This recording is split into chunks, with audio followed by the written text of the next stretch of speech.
Alrighty, so what we got going on? Starting to try and introduce downs in motion. Oh man, you're way ahead. Well, I'm skipping all around because I want them to get emergency downs. Just 'cause Okay. I feel like that's a really valuable. It is, but Should I not be skipping things?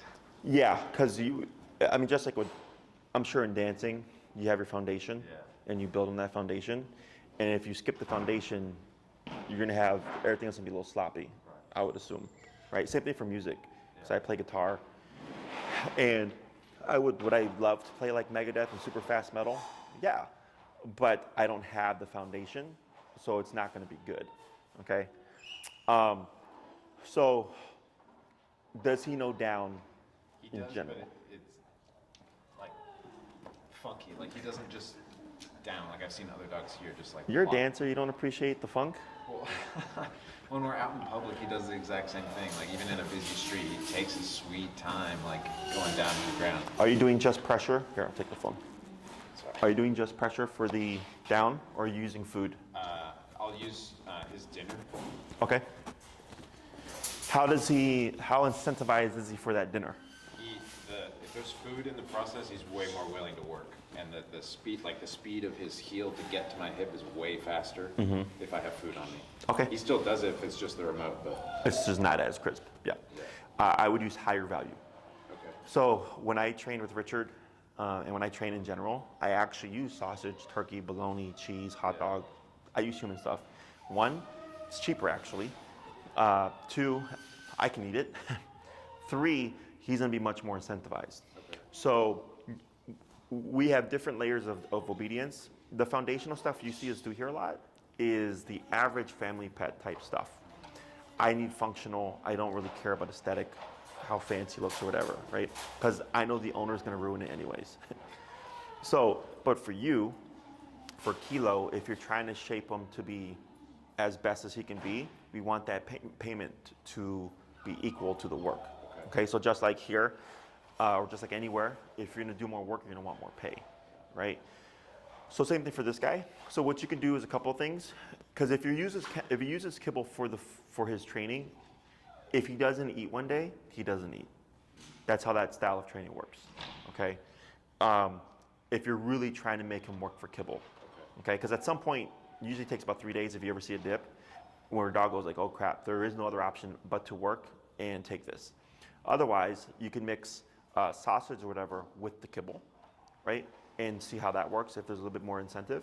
Or I go, I'm gonna keep feeding your kibble and I'm gonna just use sausage, turkey, bologna, blah, blah, blah for our training. And we do small little pieces like you've seen us use here because he's not caring about the size, he's caring about the rate of reinforcement. You know, so there's no right or wrong. It's just what's gonna work for the dog and then how incentivized he is for it. Right, because you could bring in the sausage and stuff and be like, "Hey, Jesse, like he's still willy-nilly about things." Then I go, "Okay, well, if we're gonna build up more incentive, I'm gonna remove all types of extra treats. It's just kibble, and if he doesn't eat, he doesn't eat, and then you're gonna see him more driven because that's his only option." Yeah, I haven't been that strict. I've been giving the leftovers in the bowl afterwards. Yeah, he only eats what he eats. Okay. Now you have to also be aware of: is he not getting his full meal because you're missing opportunities, right? Or if it's because he's not eating part of the training because he's too stressed. Does that make sense? So here, when we work with the dogs, I don't, because I know I can make it happen with the e-collar, and again, I don't need fancy. If they don't eat, then we just give them their food or whatever, right? So that dogs aren't getting skinny. Because some trainers will do that. There is trainers here in Chicago that use that methodology of like withdrawing food to the point where the dog is like losing weight. Yes, okay? So I don't know how it's going to work for you, but it's figuring out what's going to work yourself for Kilo. Does that make sense? Yeah. So, other questions? His recall is getting better. I've been doing it like while he's playing with other dogs in the pen. Is that a bad idea? No, it's good. Okay. Yeah. I'm not sure like when to mark like when he's completed it, especially like when there are other distractions, like when another dog comes up and goes crazy. Is he still expected to come? Yes. Okay. Yeah. If I was at my friend's house, and my mom called my friend's mom and said, "Send Jesse home," there was no, "Oh, mom, I'm here another 20 minutes." No. I called you. Get your ass home right now. Right. Same thing for the dog, Because let's say within that setting, it's not the worst thing, because where's he gonna go? But you always wanna put things in a oh shit scenario. Kilo's running towards the street. You've called him, but he's learned a delay, even if there's another thing involved, is it's gonna apply there. And you don't want the delay there, right? Because you need him to return before he hits that street. So it's always, when I call you, immediate turn and as fast of a return as possible, okay? So if you, the reason why I don't mind doing recall, playing with dogs in the pen, is because you're in an enclosed area. He's not gonna go anywhere, okay? What you may see happen is if you progress too quickly, which it happens a lot for people, is if I call Kilo and I tap him at 45 while he's playing, and he decides, nah, I'm gonna keep playing. I keep going up, okay, to the point where I'll be at 127, trying to force that return, okay? But it's very difficult. One, for the dog, because there's no means of helping him return if it's too early. Two, emotionally difficult for the owner, because he's probably gonna be blah, blah, blah, blah, right, yipping and barking, trying to get away from you. But once you've started the process, technically, we don't let up, because it becomes something that he learns he doesn't have to do. Does that make sense? Yeah. So that's why I tell people, I was like, don't start something if you're not gonna finish it, because then your dog becomes a gambler, okay? And literally, it can just be one-off, and it depends on the dog, one-off, like fuck up, and then all of a sudden the dog's like taking all the opportunities. Yeah. So it's easier to avoid it, which is why we go through the 30-foot leash, and I tell everybody, like, this is gonna take a couple of months, because you're not gonna practice every day. You gotta go somewhere to go practice, and you gotta have dogs and people and scents and squirrels and rabbits and all that stuff to practice with. Is you wanna take all those things into account. So if you go to a forest preserve and it's like empty, and there's no prey or whatever, there's no dogs, you can assume, I can just let Kilo off here, because I've done recall in settings like this, where it's just bland and he's solid, because you see the setting. But if you do that same setting, but you see geese and squirrels and deers and stuff, and you're like, you know what, I've never done recall with this stuff around, he'd be on that long leash, okay? So you're just using that logic so you know where he's at, okay? Because realistically speaking, his obedience is only going to be as good as the environment you practice in, okay? Other questions? No. Buddy. He was like that for like 3 minutes, by the way. I took the placemat back and put it in my living room, and I've just been like using that as like general placement. I'm going to charge you per day, by the way. Okay. Yeah.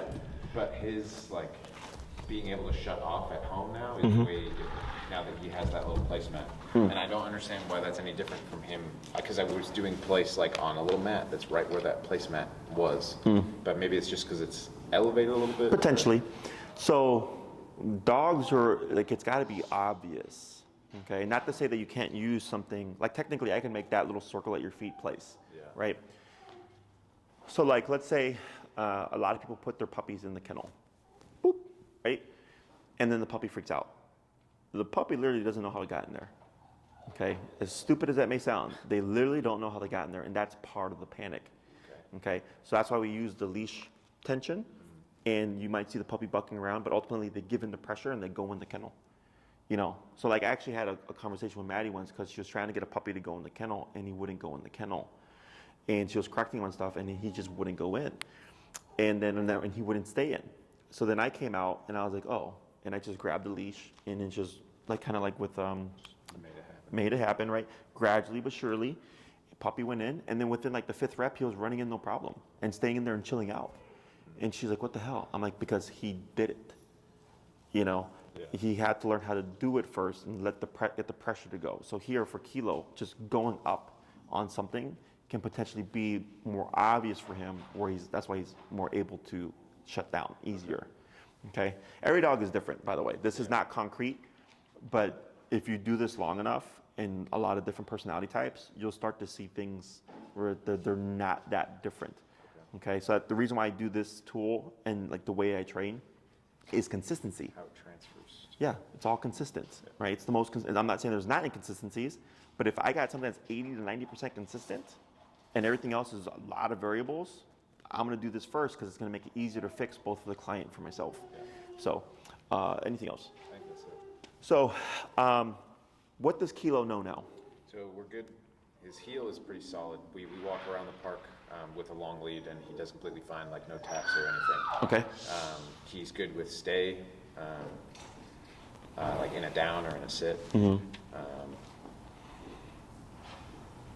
What's the longest you've done for a down? We made him down at the park for a good half hour, like right in the middle of the field, and I just sat like on a bench. That was good. Like 30, like away from you? Yeah. Okay. Long line? Okay. Was there any dogs there? It was pretty quiet early in the morning. Okay, that's fine.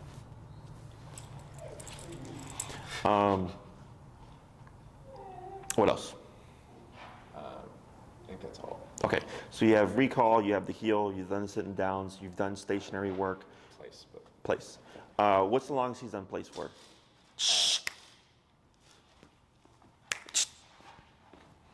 Yeah, what's the longest he's done place? now that it's in the apartment, he'll hop on it on his own and stay there for hours. But when if I'm doing laundry, dishes, and moving a bunch of shit around, I'll put him there for maybe 2-3 hours, and he won't move. Okay, good. So let's take a look at the down to see where it's at, and then I'll give you the steps to build up to it. Okay? So go and just don't worry about being wrong or anything like that. Just show me what you've been doing, and then we'll fix things. Okay, go ahead. Yep.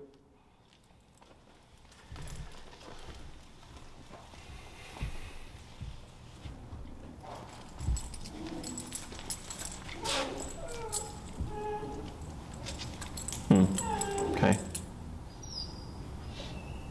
So that we've been practicing down from.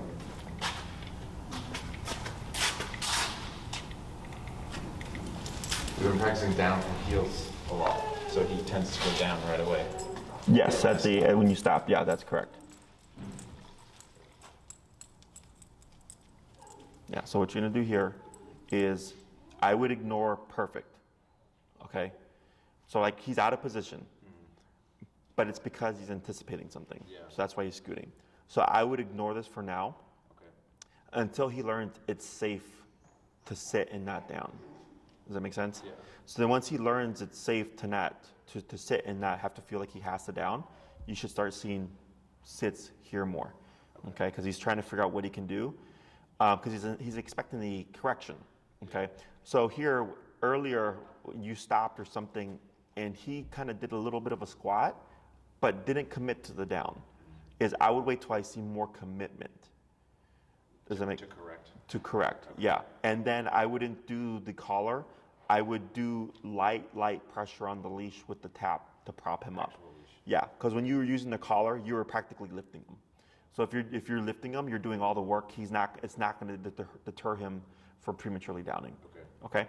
So so you've been practicing your downs in the heel position. Yeah. Okay. So it creates a problem. It's not a big deal. Is he's going to default to the auto downs. Okay. Any fart? Did. So go ahead and cue down now. Kilo down. Okay. So that's his down. Okay. Let's try 2 more. Heel.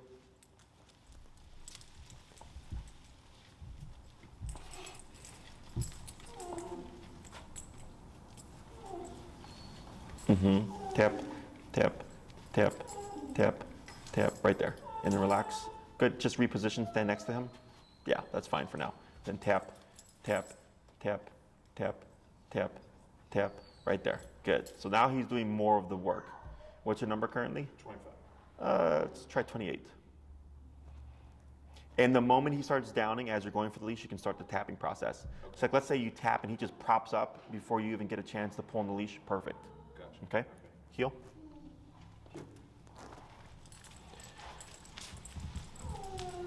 Shh.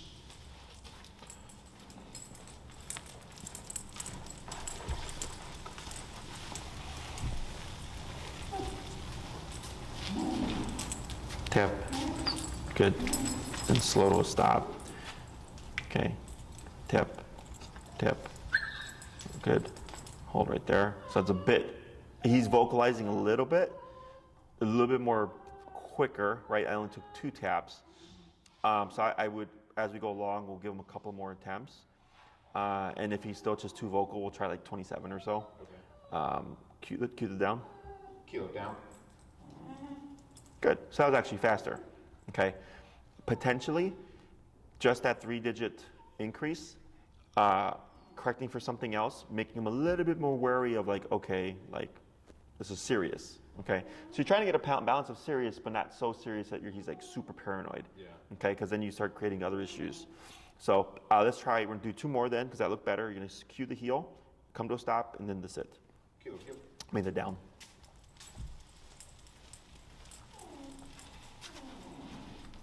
When he stopped earlier over there, did I do something weird with my feet? No, it's just when he was assuming a stop when you were pivoting. It happens from time to time. You would just keep moving and tap to bring him back to your side.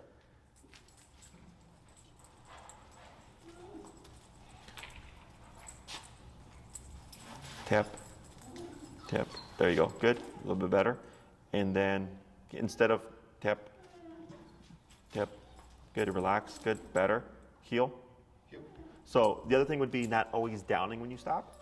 Because then if you always down when you stop, it's a guarantee it's gonna happen. Yep.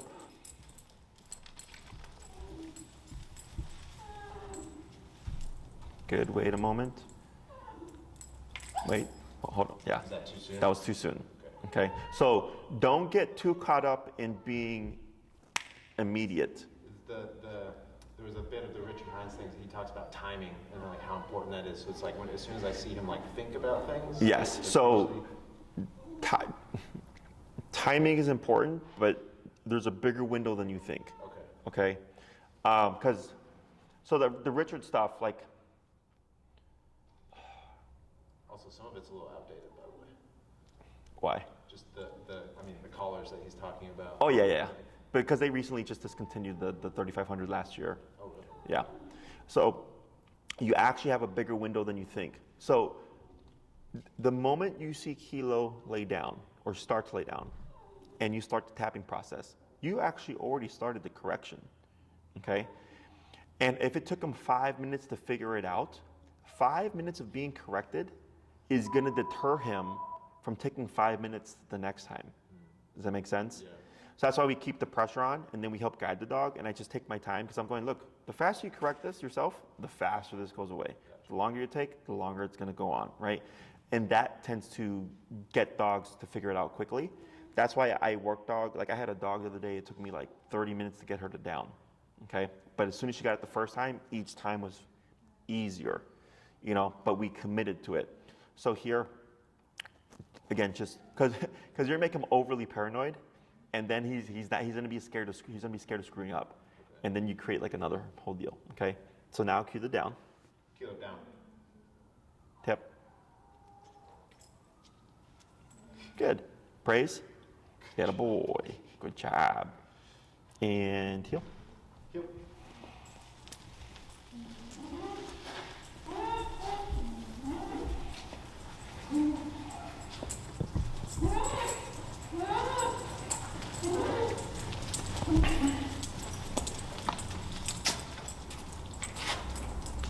Right, tap, tap, tap. Right there. Good. That was a good correction. Heel.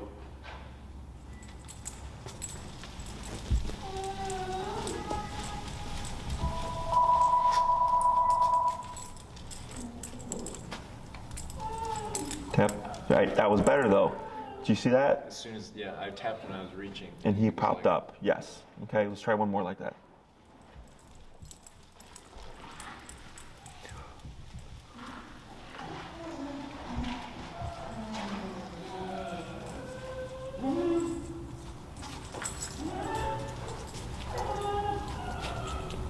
Right, let him think about it. Let him process. Tap, tap, tap. It's okay. Tap, tap, tap. There you go. Good. Let's try 2 more.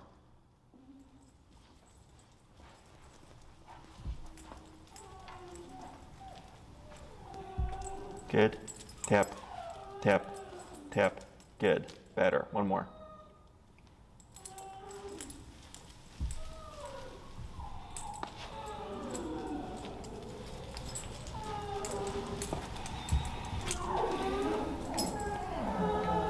Right, tap, tap, tap, tap. Right there. Good.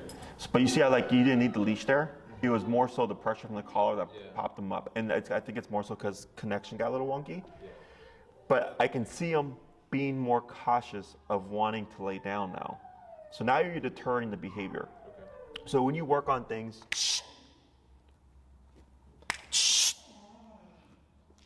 you want to work in topics. Okay. So right now, what is our topic? Heel without laying down. Correct. We're working on that, right? Because if you try to do that and teach the downs, you have conflicting topics. Because one is saying, hey, don't lay down, or the other one is saying, lay down.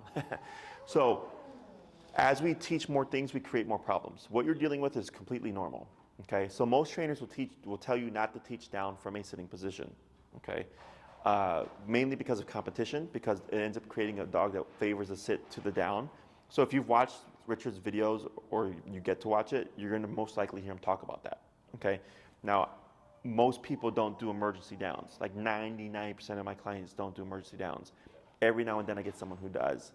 If someone walks in saying, hey, I wanna learn emergency downs, I teach it completely different, and I teach it from the get-go, where I just tell them show them how to shape the behavior using food until we get the mechanics down, okay? Now, I've also had other people who didn't tell me they wanted to teach emergency down. And then, towards the end of the classes, they're like, hey, I want to learn emergency down. But I've already taught down like this, okay? So it creates a problem, but it's not a big deal. We can fix it. It's just gonna take a little bit more work, okay? So here, when you work with Kilo, I want you to think, what is our topic right now? Not that you can't switch them, but you wanna focus. So here, I'm showing you how to correct and deter the auto downs, okay? And then you can do this, and then let's say you decide to work on recall. That's fine, because now you're switching your topic. But when you're trying to drill sit, down, stay, come, place, all these things at once, and you're like, oh, that down is too slow, and oh, you're automatically laying down when I come to a stop, and oh, that turn on the recall was too slow. It's too many things to try to press them for at once. It's gonna be sloppy, right? So it was a jack of all trades, master of none. Same thing here is I isolate things. So if right now we know that he has issues with the auto downs. So then you make that a point of, we're gonna do training sessions, which you can just do on your walks to correct the auto downs. And then during a training session, if he's doing them, depending on what you're doing, you could choose to ignore them because you know you're working on them at a different point, okay? Because there's no timeline here, right? It's, I mean, I get out in the training session with an idea of what I want to work on, and then things start happening. I'm like, oh, we should work on that. Yeah.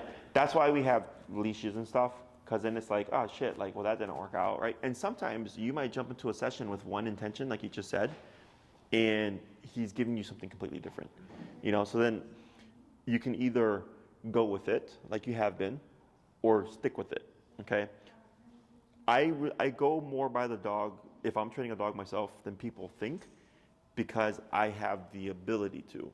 But if I'm working with a client, I don't have that, because it's like, hey, we need this and we need to get this done today. It's sometimes you come across hiccups, but I'm like, I got to do it because this is a lesson.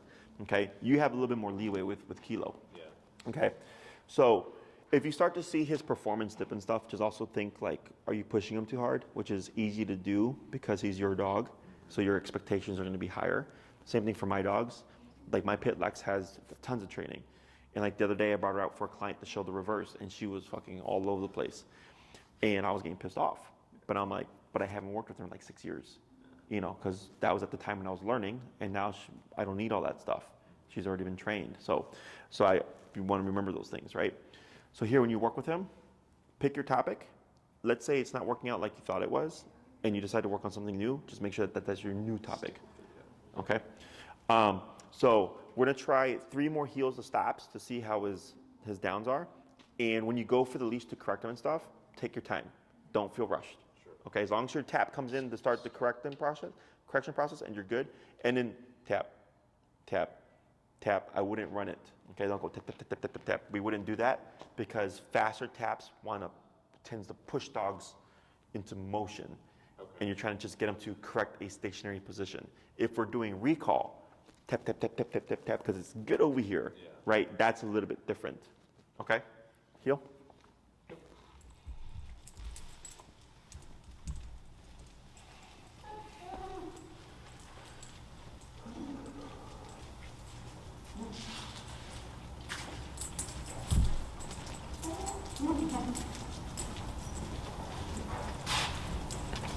Good. Wait a moment. Tap, tap, right there. Okay. So we're gonna see what he does here. Go ahead and just take a little step back. Good. Right next to him, so you're still in heel. There you go. See what he does. He's probably gonna lay down after this. No. Good. Now here, if you wanted to add in food, you would feed that. Okay. So that he starts to favor the auto sits. Yeah. Okay, so you're always just adding in the payment when he does something that you want him to do. Okay, so e-collar deters the downing, the food reinforces the sitting. Okay, 2 more. Yep.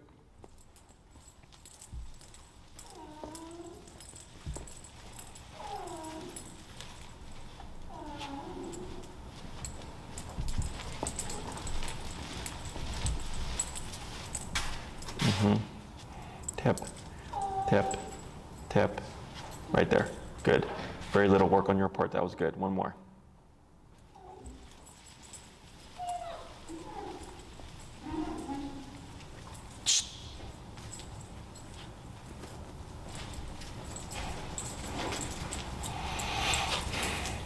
Tap. Almost tap, tap, tap, tap, tap. Right there. Good. Okay.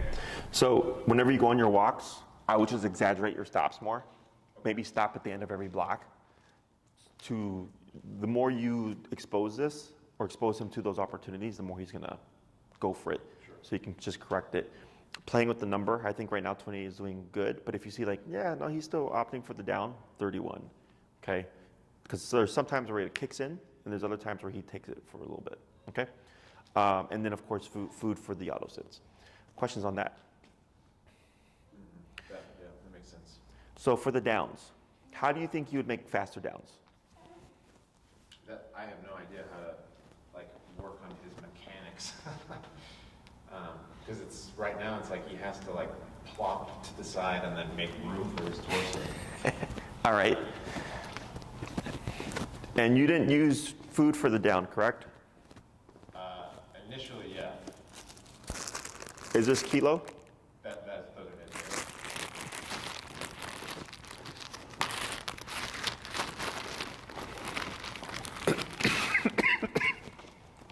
it. Down break.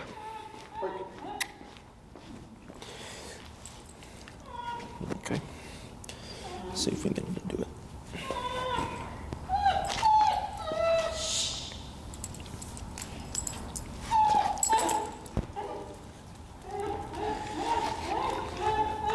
So that's how we actually would teach a proper down. Yes. So from a standing position, You're pushing back with the hand in the tree too. down and back, correct. Okay, very subtle pressure.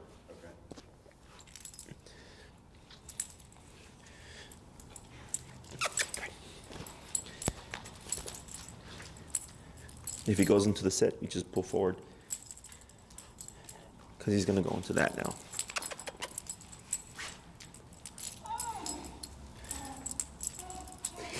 It's okay. But, attaboy.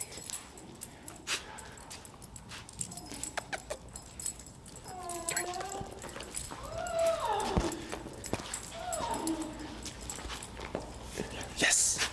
Like, okay. So we don't worry about being perfect. I can see how something high value here would keep his attention just Yes. not worry about. Are you familiar with holding the food? So we tuck it like this, right? So here, and dog's all about reinforcement. Oh, careful, bud. I don't think you fully swallowed that one. Yes. He actually gave into that one himself. Yes. It's getting a little nervy. Yes. That was actually better. See how that was quick? Good.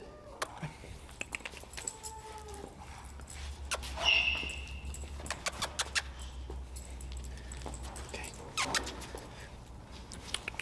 Come here. Come on. Attaboy.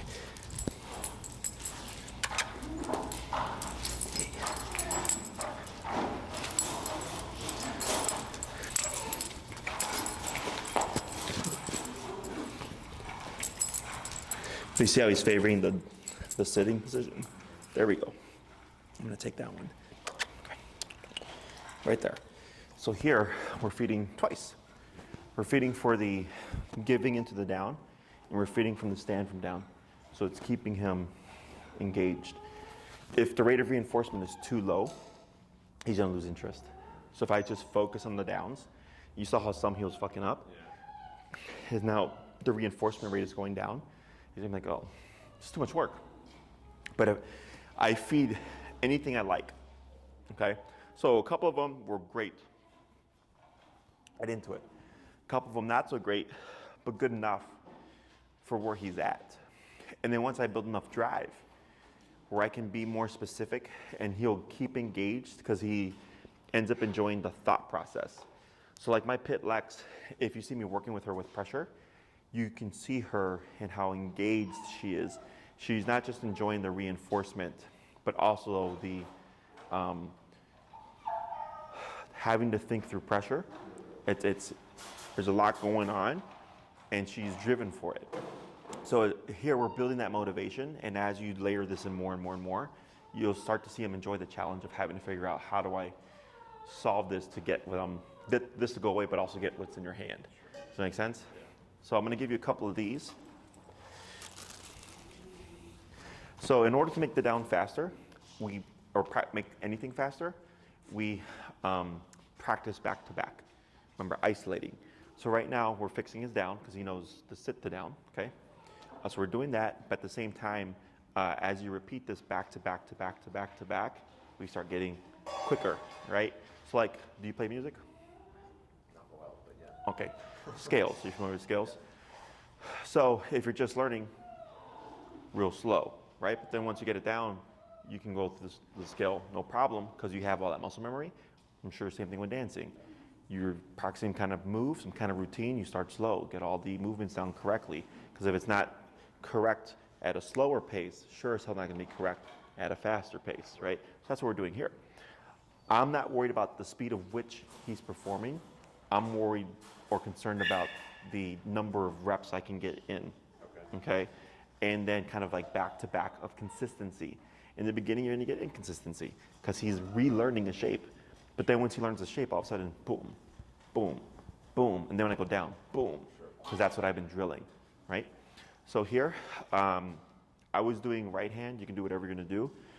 But we're trying to keep Kilo long ways of you, okay? So that here, if he's beside me, it was very subtle pressure on his back shoulder here, with the hand to get him to go into that kind of folding position, because that's how his mechanics work naturally. So pulling up and pushing down, boom.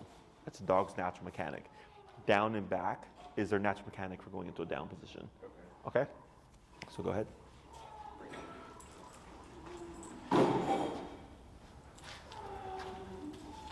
Right? Yes, that was a good one. And if you don't get a full down, don't worry about it. We're concerned about the mechanic. Hey, Corey. Did you have lunch already? No. You want to order something? I'll do beef broccoli white rice. Or chicken and broccoli white rice. You want chicken broccoli? Yeah, white rice.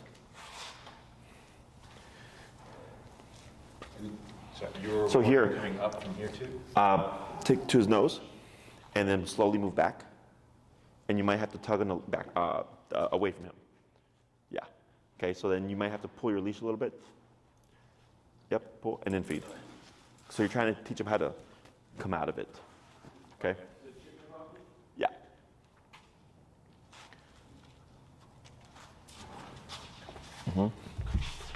There you go.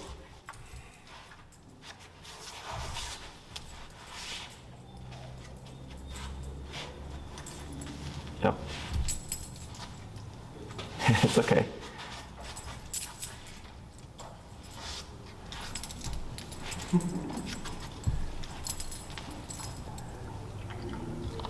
Oh, you stole one. It's all right. Almost.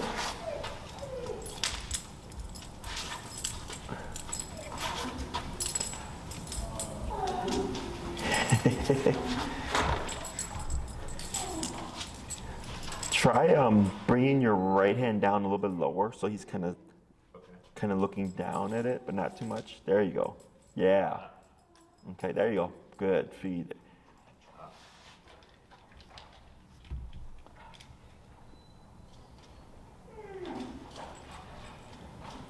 Grab your leash. Yep. Yep. Up and forward. Yep. There you go. Feed. Never seen him do that before. Much better.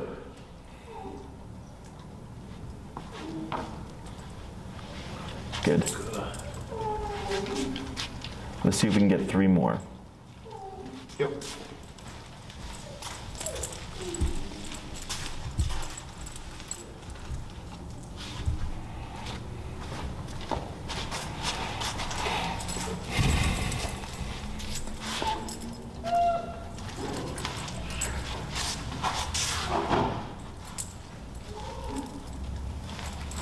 Almost. Good. Lower the hand a bit. Yeah, there you go. There. When your hand was, Walked into it that way? that's fine. Because that's technically how he's going to do them when he's down the motion. Sure, okay. Right.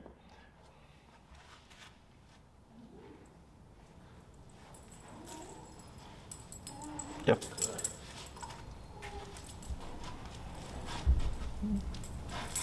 Lower the right hand. There you go. Yeah. Excellent. Okay. So do you know why that's lowering the right hand is helping him down? It's bringing his paws behind him. Mm-hmm. Just Because when you're up, head weight down and forward. it's more, his inclination is to go back. So once I saw how his mechanics were moving, we lowered that. Now he's doing this, which allows that to happen. Okay. Okay? So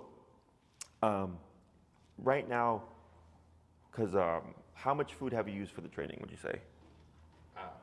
Like we're in right now? Yeah, like let's say you've been working with them for a month. Oh, I started food the past week, every other time.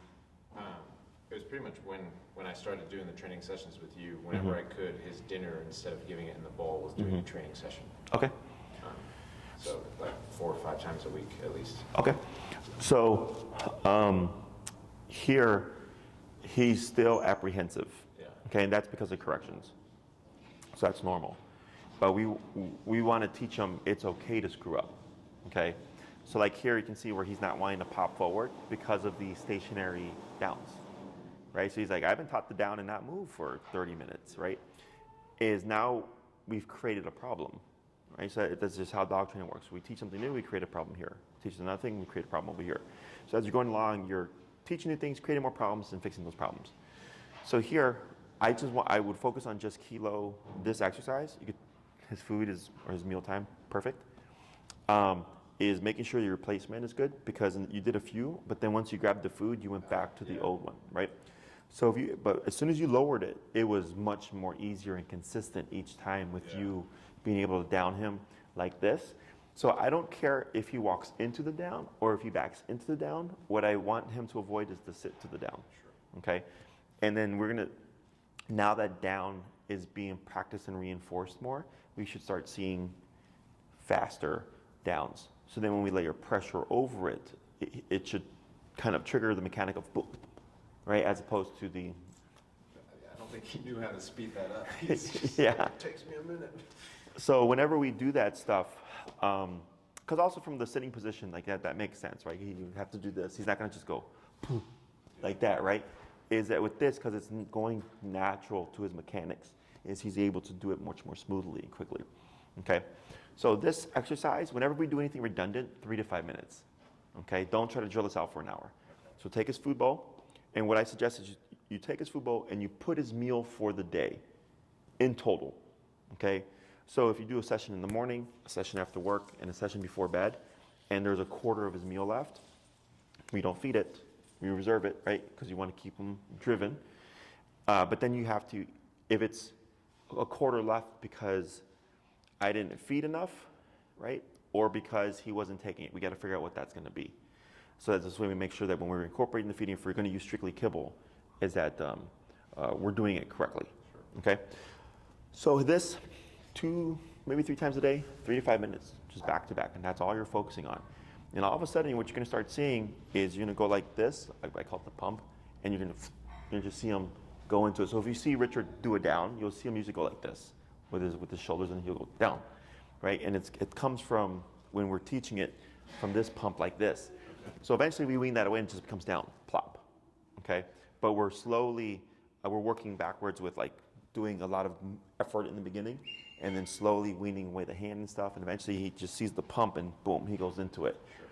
The other thing I'd work on is downing him at different perspectives to you.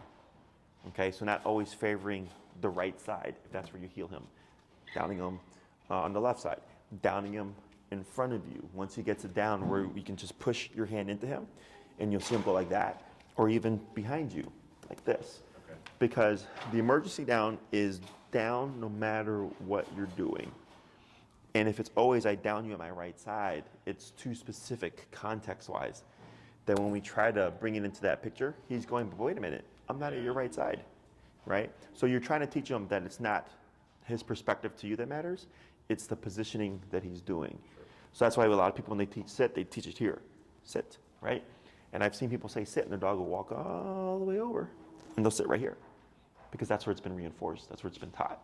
But I want to sit here, here, here, here, over there. And the way we do that is simply by teaching, once we've taught the concept and it's pretty easy, I start transitioning it right away to different perspectives so that the dog doesn't get tied up to it. The longer you practice something in a very specific manner, that's what it becomes, okay? Some stuff like heel obviously doesn't matter. Always heel my left side or my right side. But when it comes to sit or emergency downs or whatever, that it matters. So if you drill down at your right side for a month, and then it's like, all right, Jesse, let's teach emergency down. That's down. That's all he knows. Now we got to fix this problem, okay. And then we got to teach other perspectives. Yeah. So, but in the beginning, like you'll see it. You'll feel it. We're like, oh yeah, he's solid in the down. Now I'm going to start transitioning it to different positions to me. Okay? Does that make sense? Yeah. Good. Layering in the verbal commands here, would I start saying down, and then when he starts to come up, would I issue a break, or is it all nonverbal? I would give it another 2 to 3 days.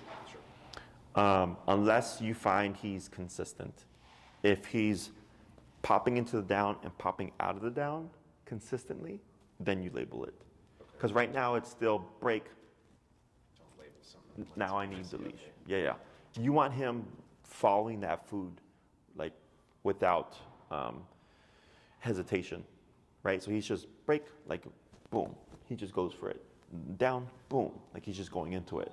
But right now he's still, because sometimes you're also still inconsistent yourself because of your positioning. So once all those things are correct, your positioning is correct, and his responding to pressure, responding to the lure is all good and snappy consistently, then you label it.